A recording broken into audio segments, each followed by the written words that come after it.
Hello, everyone, and welcome back to the Feel It to Heal It podcast.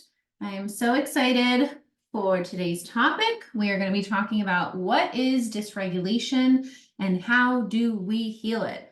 This topic is like the most important topic ever because when we are living with emotion dysregulation in our nervous system, which I will describe what that is, it then turns into cognitive dysregulation, behavioral dysregulation, interpersonal dysregulation in all of the areas of life. So let's start with what is dysregulation. You guys may have heard this word floating around. Luna's having a stare off with the cat across the windows. They're just looking at each other and meowing.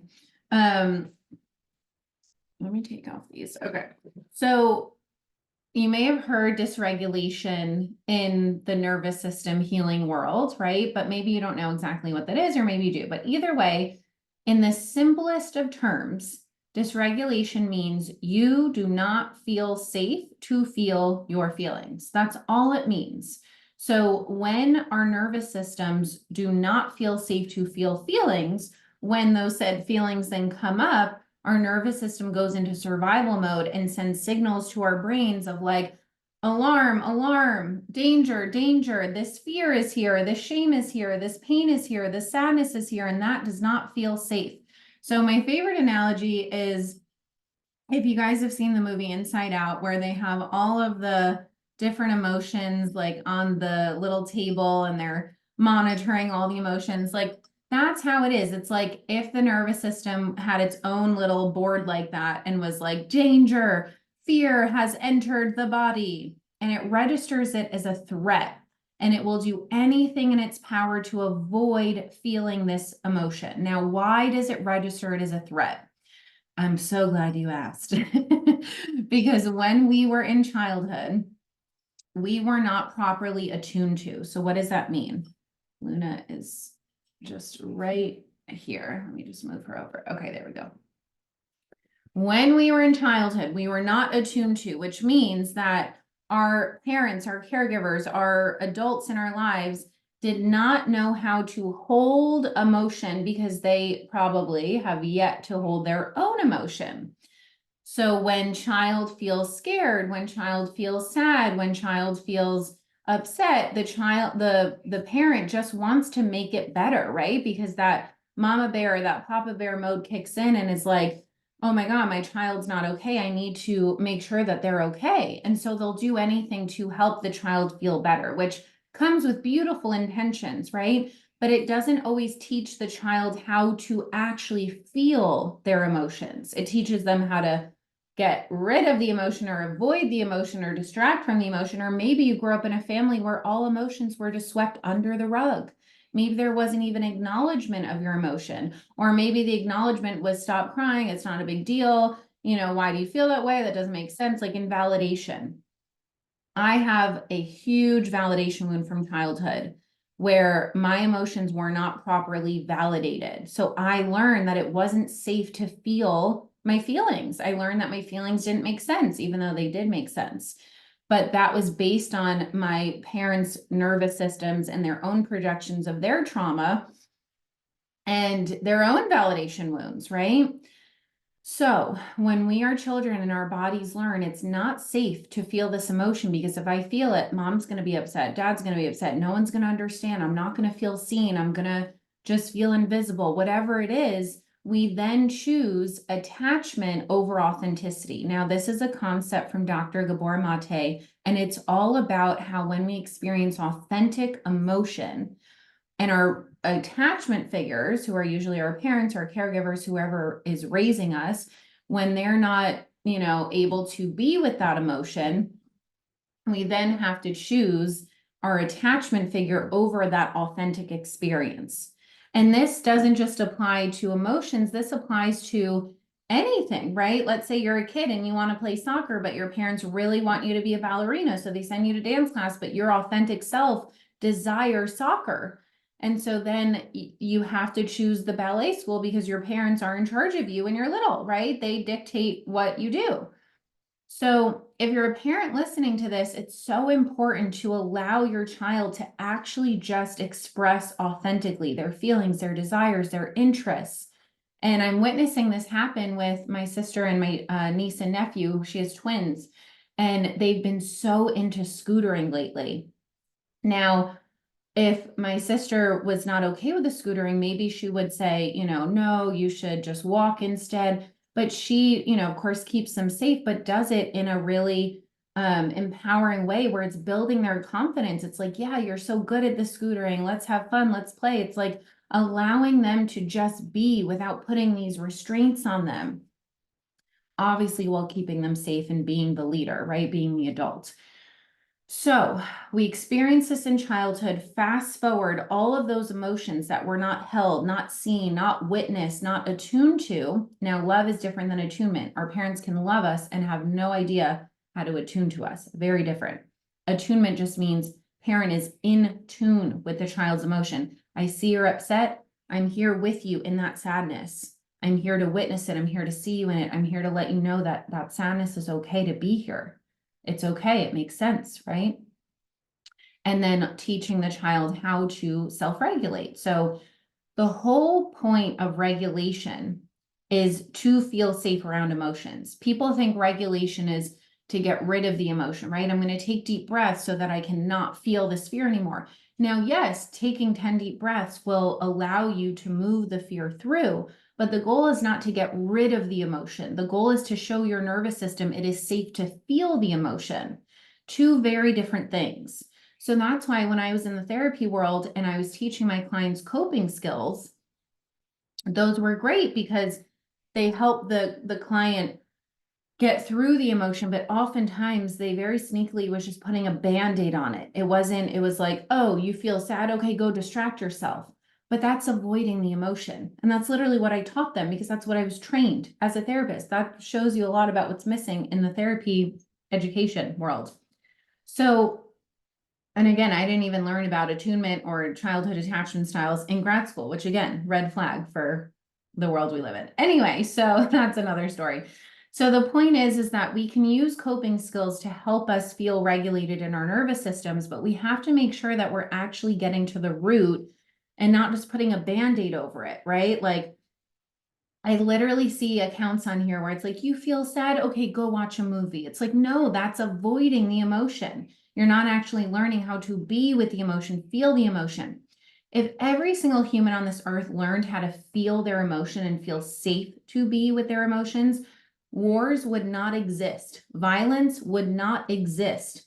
Hate towards other people, crimes, all of the things that we want to get rid of in this world, or at least I do, I'll speak for myself, is because we don't know how to feel our emotions. So then we have leaders in this world that are activated children who are using their power in a very trying to get their emotional needs met from when they were children. It's not actual power. It's their inner child running the show. There's no sane leader in this world that would ever think that violence or war is the answer. That's never the answer. How did that even become an option? Right? We are brilliant as human beings. We can solve our problems. We're fighting over land, money, oil, whatever the fuck it is.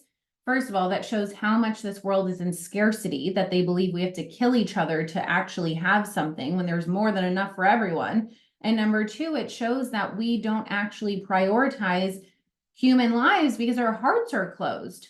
And why is your heart closed? Because of childhood trauma. Because, and people love to fight me on this. They're like, not everything's about childhood trauma. Well, where do you think it started? Where do you think your nervous system wired to begin with?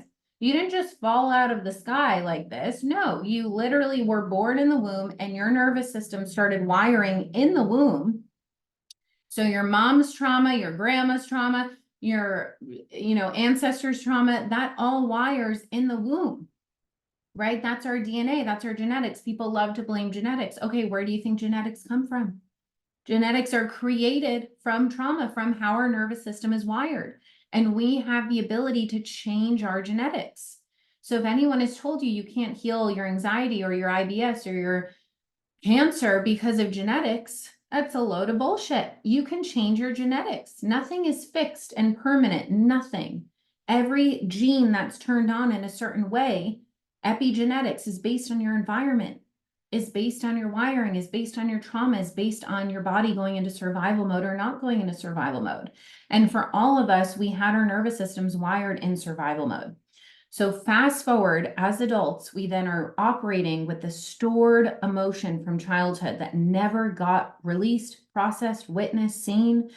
And we grow up and we just start operating from this place of survival mode where we have protectors, where we do not feel safe to feel our feelings. So what happens is shame comes up and we do anything to avoid it because we feel like if we actually feel the shame, we make it mean that we're wrong. We make it mean that we're going to be ostracized. We make it mean that we're going to be abandoned from the tribe because we are attachment-based creatures. So we make it mean all of these things, and then we never actually get to feel the shame. And then what happens when we don't feel the shame is we then continue allowing that unconscious emotion to drive our behavior, which then leads to behavioral dysregulation. So when I was a DBT therapist, we evaluated clients based on these areas of dysregulation. But the reality, now that I understand how the nervous system works, the reality is that it all stems from the nervous system. Your cognitive dysregulation, which just means overthinking, rumination, distorted thoughts, black and white thinking, paranoia, right? Grandiosity, like whatever is happening in your mind, that comes from your nervous system. It's not these separate things. We love to separate it and be like, boom, boom, boom. Our thoughts are created from our emotions in our body. It's bottom up, not top down. Very different. Our behaviors are led by our emotions. It all starts with the body. It all starts with our emotions. It's not these separate things of I struggle with a behavior, but I don't struggle with my emotion. Your emotions are driving your behavior. Your emotions are driving your thoughts. Your emotions are driving the way in which you relate in your interpersonal relationships and your intrapersonal relationship to yourself. Your emotions drive the ship. And so if we don't feel safe to feel those feelings, what do you think happens? Our behaviors are not going to be looking so hot, right? If we don't feel safe to feel those feelings, our behaviors are going to be anchored in the avoidance of those emotions. So I'll give you an example because I have struggled with emotion dysregulation my entire life and I didn't even know it because this shit is so normalized in our society. I didn't know that I had dysregulation. I just thought, oh, this is how people feel every day because it is. When you look around and you see so many people dysregulated, it becomes normalized that you don't even realize that you don't actually have to be feeling that way. There's actually nothing normal about it. The only normal part of it is that your body and your nervous system is doing what it's designed to do. Now that's normal, right? But the whole point is that it doesn't have to be your normal. It doesn't have to be stuck in survival mode. And that's what I help my clients with every day is getting their nervous system out of survival mode so their nervous system can know when it actually needs to be in survival mode versus when it doesn't. So, for example, let's see, what example do I want to use? Dysregulation.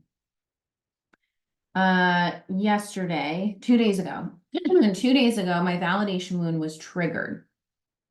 Now, this is one of my biggest wounds from childhood where I feel invalidated. It makes me feel like my emotion doesn't make sense, makes me feel like I can't trust myself, makes me feel like no one understands my emotions. It makes me feel alone in my emotions. And it sends little me and my nervous system, because it's one and the same, our inner child, that's where our nervous system was wired during childhood. So it sent me into survival mode. Now, what does survival mode look like?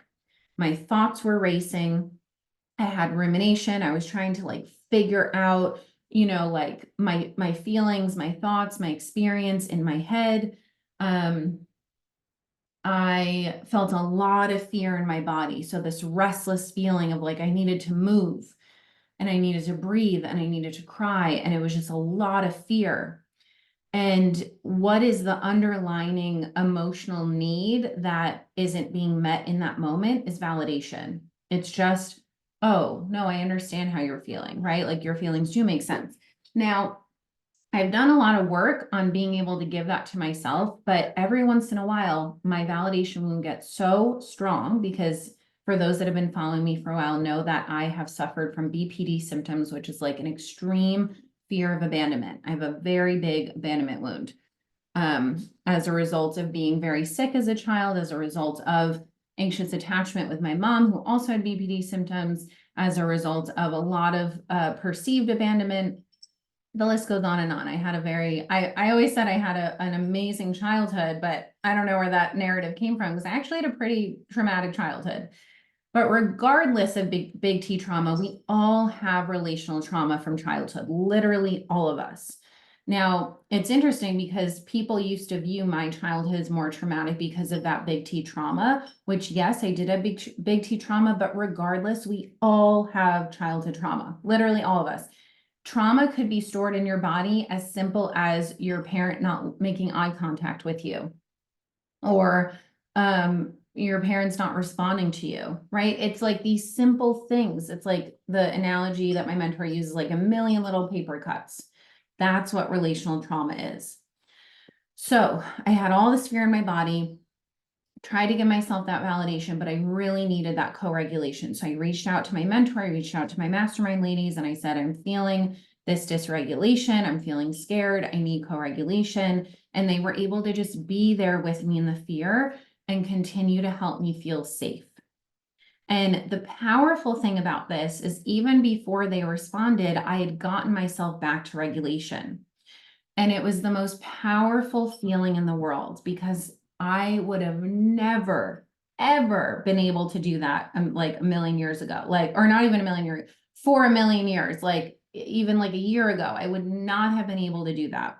My inner child would have been so activated that I would have, in the past, I would have projected onto the person. Well, you're just not validating, or I would have blamed them. I would have not taken responsibility for my own triggers because I didn't have enough of that awareness of like, oh wait, our triggers are always ours. And I wouldn't have been able to be with the shame of it. So it felt safer to blame my mentor, my partner, whoever it was that was invalidating me, rather than actually taking responsibility for, oh, my inner child is activated based on my wounds and my triggers, and I can be with that, right? It doesn't mean anything about me, and I have to take responsibility for how I choose to relate to this. So I asked for validation. I got the co-regulation. And again, before that, I had gotten back to regulation. How did I do that? By connecting back to myself. Anytime we get dysregulated, which simply means not feeling safe to feel the feelings. So for me, I had fear come up and my body went into survival mode rather than me just being with that fear and coming back to safety. The fear took over, right? So my nervous system was like, woo, instead of the fear being here and me just holding it and being with it and being like, I'm safe. I'm okay. This fear doesn't actually mean anything's wrong. It just means that I got triggered, and that's okay. We're going to get triggered. So I reconnected home to myself. I did meditation, I did my chanting, I did my journaling, and most importantly, I kept moving. Like when we get dysregulated, we can so easily just become an inner child having a temper tantrum where we just lay down in our bed or on the couch and we just cry and we just want someone to save us. And this used to happen a lot for me where I would just be like, hello, like who's gonna come save me? And then I'm like, oh wait, I'm an adult now. No, like mommy and daddy aren't coming. I'm the adult. And so when you realize, oh wait, it's me. Hi, it's just me. You then choose, okay, what's actually going to be helpful? And so I took time to be with the fear, but I didn't let it consume me, meaning I continued on with my day. I did actions that connected me to me, which is my work. My work connects me back to me. I had 2 client sessions. I had my men's group last night. By the end of like the first client session, I immediately felt back to regulation. Now, this doesn't always happen. When I'm deeply triggered or dysregulated, sometimes I'll fully be able to lead a client, but then as soon as the session's over and I'm just left with myself again, it'll all come back. The fear will come back. The graspiness for the validation will come back. Other times I'm able to move through it enough where the fear is no longer there.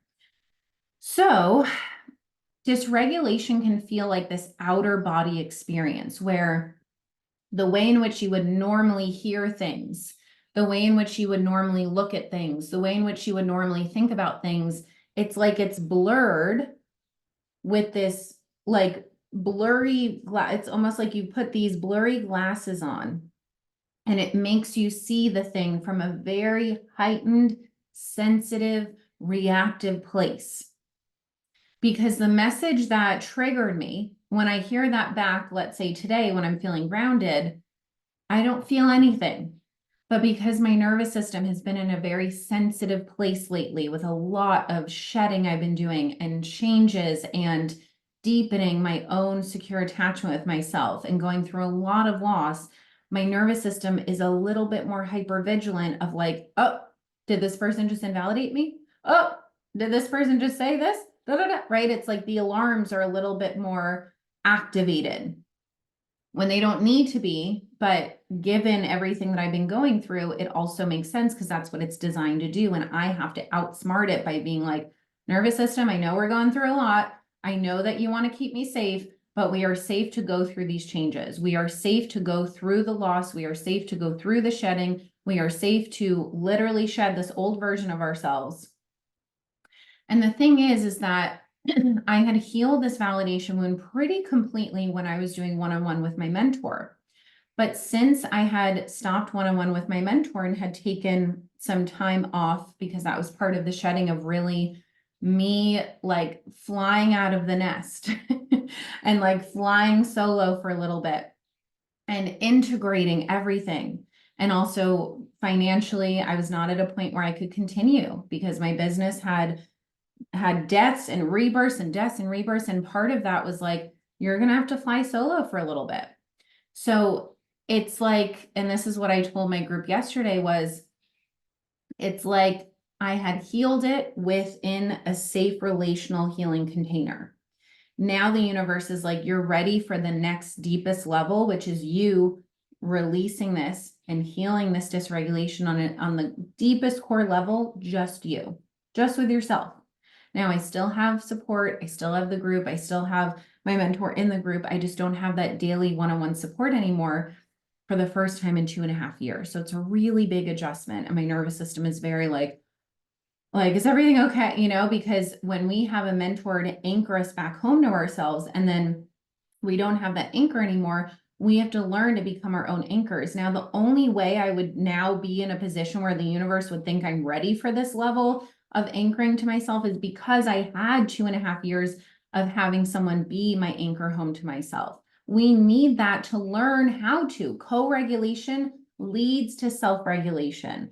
We're not supposed to know how to anchor home to ourselves if we don't have that reparative experience from childhood where we have someone safe, a grounded, safe nervous system to anchor to.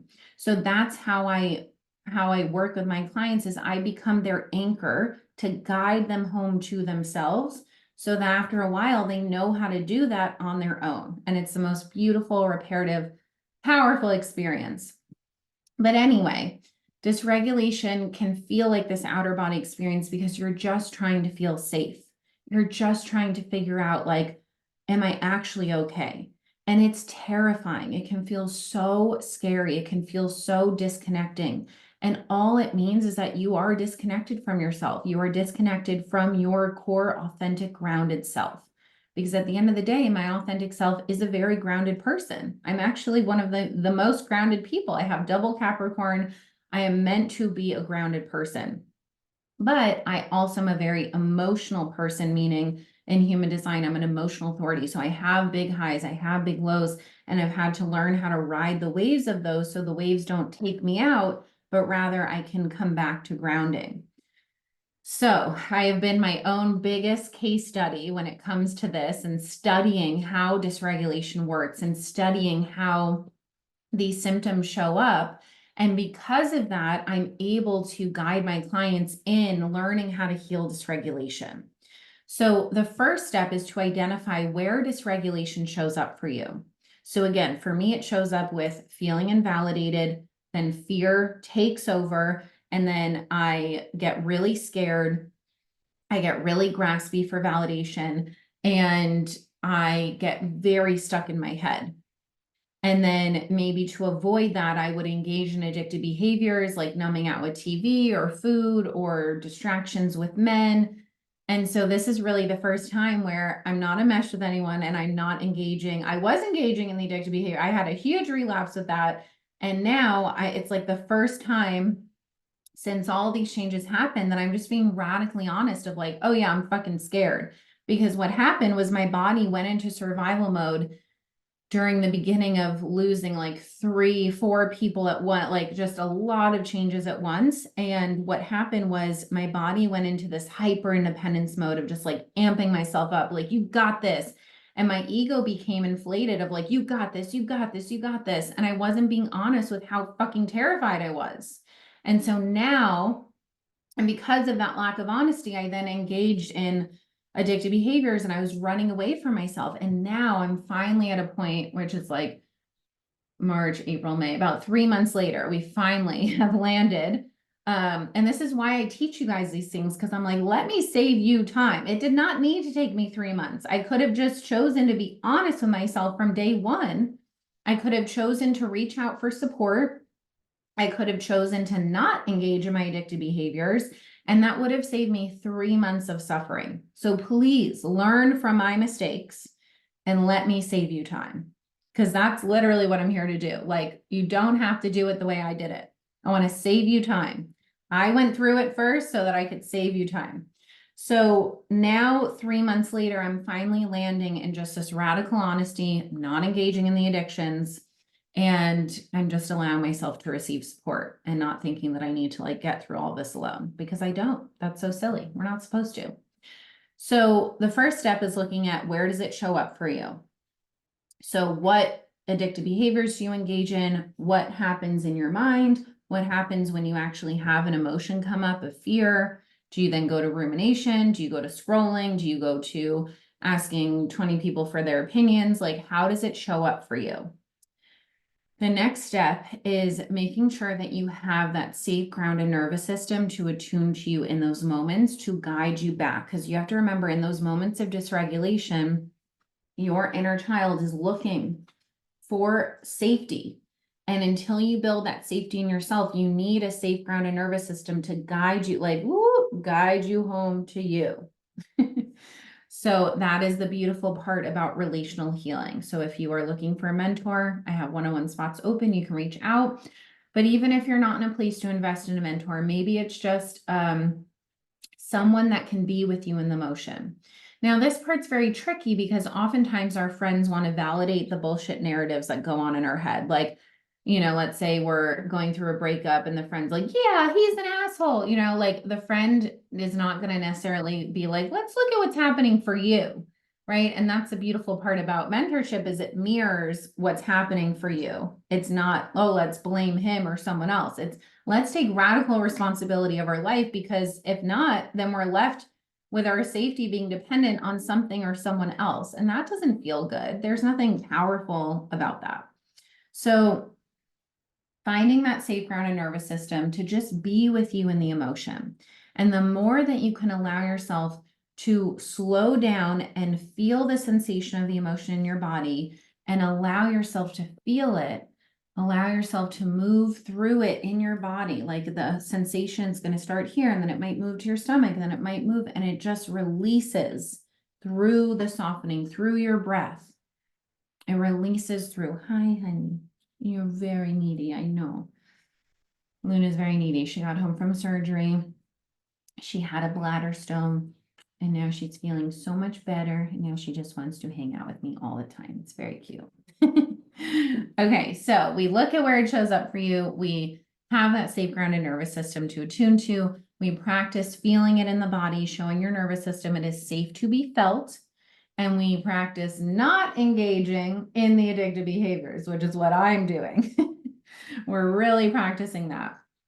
I literally hung up on my mirror old ways of safety, listed out all the addictions, all the ways that I would go to safety. New form of safety, actually being honest about how you feel, actually reaching out for support rather than thinking I have to do it alone.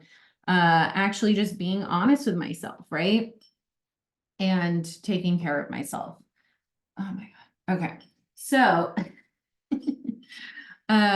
what else do I have to say about regulation? The more that you do this, right, your nervous system is not going to allow you to feel safe to feel all of your stored pain overnight, right?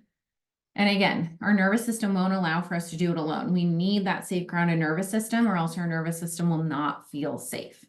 So let's see. So we look at how it shows up. Oh, I was saying the more that you feel safe to actually be with it, the more pain you will have tolerance for. It's called working within your window of tolerance. So the more of that window of tolerance you build, the less you're going to feel the need to run to the addictions, to run to the external saving, to run and have your defenses and protectors show up. And the more internal safety you will build. Internal safety just means you feel safe to be with what comes up in the present moment without running away from it, without going into victimhood, without going into blaming and projecting and addictions and overthinking and ruminating. You're just safe to feel it and allow it to move through without attaching on, without numbing it, without making it bigger than it needs to be, but just feeling it to heal it. So let's see, is there anything else around dysregulation? Any questions for those that are live with me? Any questions, anything you need clarification on? Anything you need more examples on? Let's see if there's anything else. We covered the ways that it shows up behaviorally in your relationships, running away from yourself and your relationship with yourself. The way to heal it is to actually take baby steps, titrate the experience and feeling it with a safe grounded nervous system, to be honest with how you're actually feeling, and to slowly show your nervous system that you're safe to feel it. And that way, when it comes up, you don't have to go into survival mode. You get to just feel regulated. And, you know, all the nervous system regulation tips that you see, all the coping skills, they are all beautiful. All the somatic practices, I do somatic practices every day. They're all important. They're all beautiful, but nothing can take the place of relational healing. We are wounded and broken in relationship. We heal in relationships. Relationship with someone who can actually see all of your shit, not someone who's going to validate like, oh yeah, just fucking try and control him, or, you know, oh yeah, just have that drink, right? But someone who can actually look at you and say, oh, you're feeling scared and you're wanting to do this. Let's actually just be with this emotion. It all comes back to feeling our feelings. Like, it gets to be that simple. It doesn't mean it's easy, but it is simple. All right, if you guys don't have any other questions, I think that's all I have for you today. Let me look at these comments. Okay, we have someone from Jersey. I was born in Jersey. Fun fact. I was raised in New York, but my mom's doctor was in Jersey, Englewood. You also have positive vibes. I pick up on. Happy for you. Thank you. Yes, when we heal the internal, it does shift our energetic vibration. Could watch you for a long time. Phone keeps dying. Okay, no worries. You will have the replay. And Isabel says, yes, amazing. So glad it's resonating. Okay, any other questions, comments, thoughts, feelings before we head off? If you are looking for healing support, if you are looking for, do you feel like OCD is a dysregulator? 1,010%. Yes, yes, yes, yes, yes. Any symptom that you have, OCD, anxiety, depression, binge eating, IBS, inflammation, any symptom is a symptom of a dysregulated nervous system. So let's use OCD as a quick example before we wrap up, because this is a phenomenal question. I'm so glad you asked it, Isabel. So OCD is a way that your nervous system has learned safety, right? So depending on how your OCD shows up, maybe it's through, for me, it was like checking the stove 20,000 times before going to bed and needing to like, I would like even if I saw that the stove was off, because I think I've had fire trauma in a past life, because terrified of fires. When, even when I would see that it was off, I would still have to like touch the stove knob to like really make sure it was off. So it's like this perceived sense of safety. It's not actual safety, it's perceived sense of safety. It's what your body and your mind does to try and help you feel safe. So if I wash my hands 5 times, or if I check the stove 20 times, then okay, then I'm safe, right? But it's like you don't actually need to be doing that. It's just your nervous system has learned that as safety, and we have to show it a new way of safety. So how do we show it a new way of safety? We know, I actually used to work a lot with OCD when I was a DBT therapist, and we did a lot of like exposure therapy, but it's both exposure where you're exposing yourself to the thing, right, that you're trying to avoid, and not engaging in the urge, right? So instead of me having to touch the stove, it's like, okay, I see the stove says it's off. That's enough. Now let me breathe with the fear and show my nervous system that I don't need to touch it for it to be okay. Okay, for me, it's intrusive thoughts that make no sense. And yes, definitely same as locking my car, not getting sick from people. Yeah. So first of all, it all does make sense. I know it doesn't feel like it makes sense, but it makes sense given how your nervous system is trying to keep you alive. It doesn't make sense given the reality, right? Like if in reality you're actually safe, then it's like, why am I having these thoughts? I'm actually safe, but your nervous system doesn't know that you're safe. And so we have to relate a different way.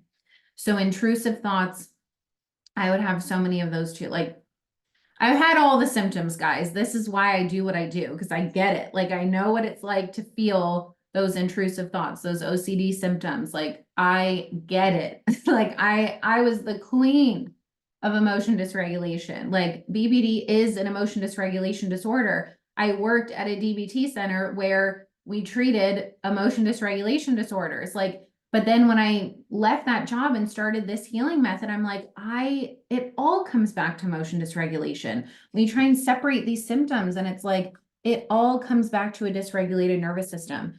The symptoms are just symptoms of that. And when you heal the root, which is processing the childhood trauma, processing the stored pain in your body, that's it. Like you heal the root, you heal the symptoms. You don't have those thoughts anymore. I literally don't even have the same anxious thoughts I used to have every single day. They like my brain just feels quiet. It's like the most magical feeling in the world. And that's why when I get on this app and people are focusing on like all the external things, like, oh my God, I farted and I made $1 million. Have you seen those posts where it's like, I sneezed and I made $1 million? I took a poop and I made $1 million. Like, it's like, that's how it comes off. And it's like, we're focusing so much on the flashy numbers and the following and the, oh my, how many likes do I have? And blah, blah, blah, blah, blah. And it's like, I love money. I love luxury. I want to grow my audience, right? I want to have those big numbers. But that's not what's important. None of that shit matters. I don't care how much money these people have if they're feeling internally stuck, which they are. I've not met one person on this app yet where they're actually embodied in internal safety. I've seen so many people where they're flashing how they're millionaires, but then they're talking about how they don't feel safe going to bed alone at night, or they have to like check the locks 1 million times, and I'm like, so money can't buy you that safety. You have to prioritize your internal safety. And nothing else matters. Like, yes, you can want all the things. Like, I am here for it. I literally love helping people expand and make more money and turn their dreams into realities. Absolutely. But nothing is more important than feeling how you want to feel in your body, because it's your body. It's where you live. It's literally how you exist in the world. Let's see. So yes, I can relate so much. I'm so glad. What if you feel like you have already processed, but the symptoms are still very much present? Then you haven't processed. Trust me, I used to say the same thing because I was in traditional therapy since the age of 4. So after literally 25 years and more of therapy, I'm like, oh, I've already processed my childhood trauma. Turns out I was just talking about my trauma. I did not process it in my body. The trauma shows up in very sneaky, subtle ways. And so if you have symptoms, Stella, can you not? Where are you? Can you not bark, honey? these symptoms can show up in really sneaky, subtle ways. And so if you have symptoms, that is your body communicating to you that there is still more to process. Again, we can't talk trauma out of us. So I went to therapy for a million years talking about my trauma. Sammy, come here. But I wasn't feeling it in my body. I wasn't actually feeling it. I was talking about it. I was staying stuck in rumination. I would feel temporary relief. I would then leave the office, rave about therapy. I would literally go on my Instagram and be like, oh, therapy is amazing because I felt so relieved. Then what would happen? I would go home, get triggered all over again, have to wait another 45 minutes or another week to talk about it for 45 minutes. And the loop would continue. I didn't actually heal. I didn't even know I had anxious attachment. I didn't even know I had BPD symptoms. I didn't even know these things existed because all we did was talk and learn coping skills and reframe thoughts. And I was that therapist. I did CBT with my teenage clients where I would help them reframe their thoughts. Reframing thoughts does not work if you are not processing the root emotion to those thoughts. And damn, had I known then what I know now, I could have helped those teenagers so much more. But I will be gentle with myself because we only know what we know. And at the end of the day, the relationship is always the most healing, right? So even just having that safe relationship for someone who never had that is super healing. And that's why I help my clients as much as I could. And I help myself with my own therapist as much as I could be helped. And then I was ready for something deeper. So if you're still struggling with OCD, with intrusive thoughts, with anxious thoughts, with physical health symptoms, like any symptoms you have, like we actually get to live symptom free.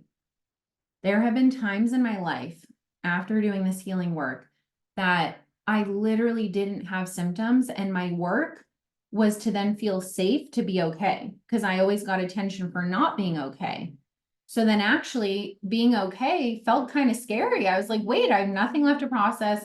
I now just get to focus on like expanding and creating a life beyond my wildest dreams. Like this feels way too good to be true.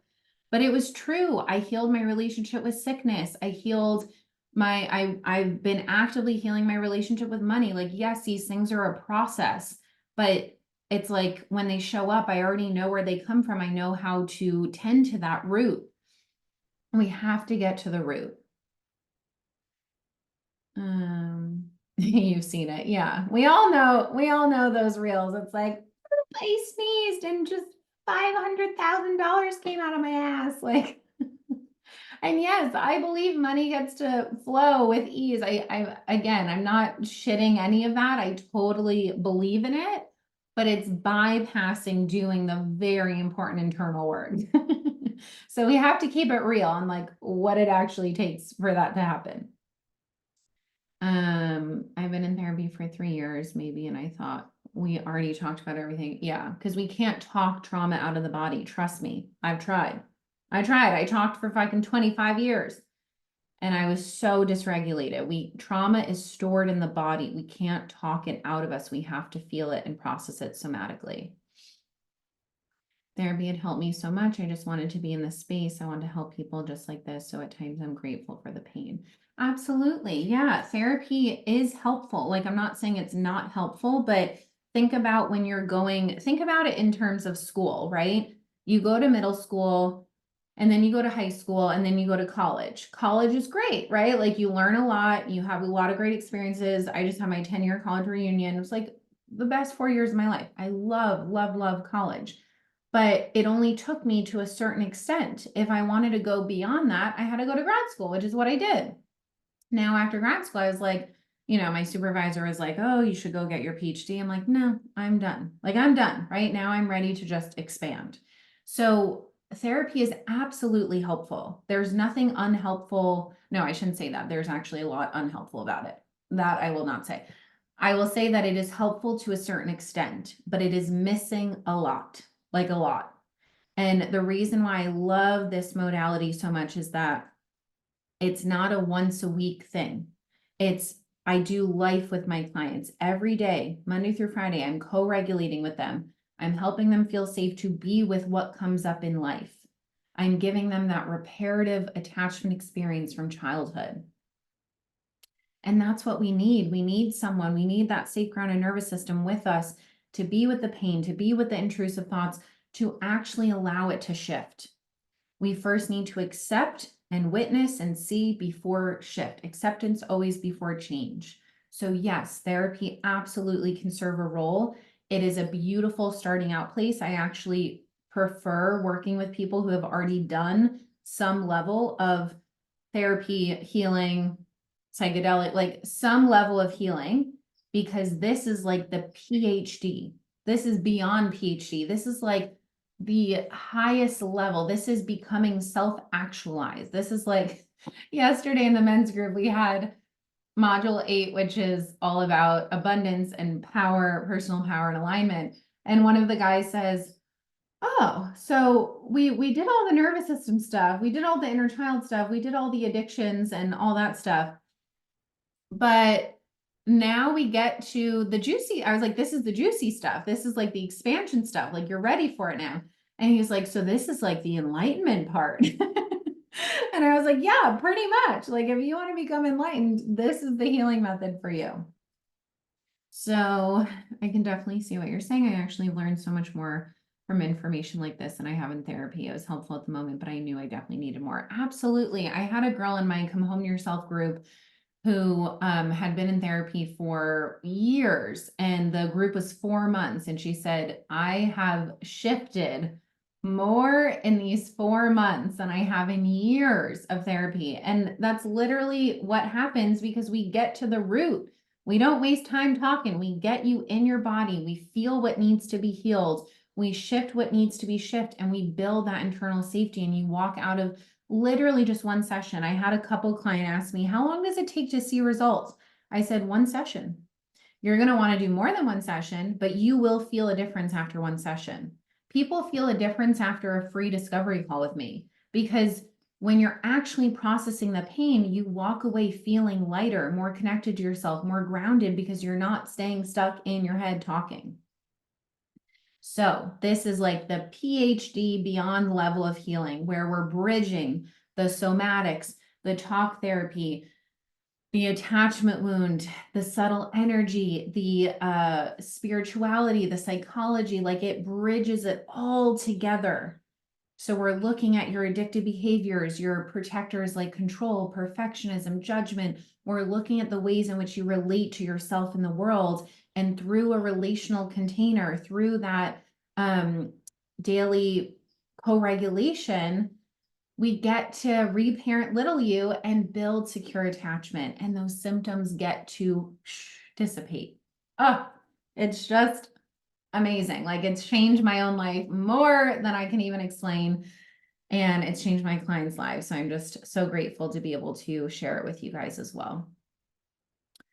Can I get more information about your coaching? Is it group or just one-on-one? Yes, I will message you after this so we can chat more. I have both. I have groups, I have one-on-one, I have my membership. So right now, currently, one-on-one is open, as well as my membership. I haven't open enrollment for my women's group yet. I have to figure out when I'm going to be starting the 4th round of that. So right now, one-on-one is open, and one-on-one also includes my membership. So you get 2 in 1. So yes, we can definitely chat more. And if anyone else who's listening wants more information, my DMs are open. Or if you are hearing this and you know that you are ready for a deeper level, head to the link in my bio. You can submit an application for my one-on-one program Insight. It'll have all the pricing tiers there. I have a 3-month option, a discounted 6-month option. We have all the different options to meet you where you're at.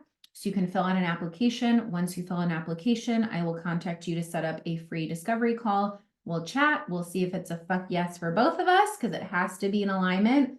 I don't just work with anyone because this work is so intimate. It is like, I'm with you every day. And if I'm going to be spending every day in a container with someone, it has to be in alignment. It has to be someone who is ready to hear the hard things, ready to look at all parts of themselves, ready to do the damn thing, who wants to, like, people who want to fully expand and not stay small anymore. So if that is you, feel free to head to link in bio to apply, and then we'll reach out. We'll have a call. We'll see if it's a good fit. All right. Thank you guys so much for tuning in. I love you all. Mwah, mwah, mwah. And I will see you on the next episode.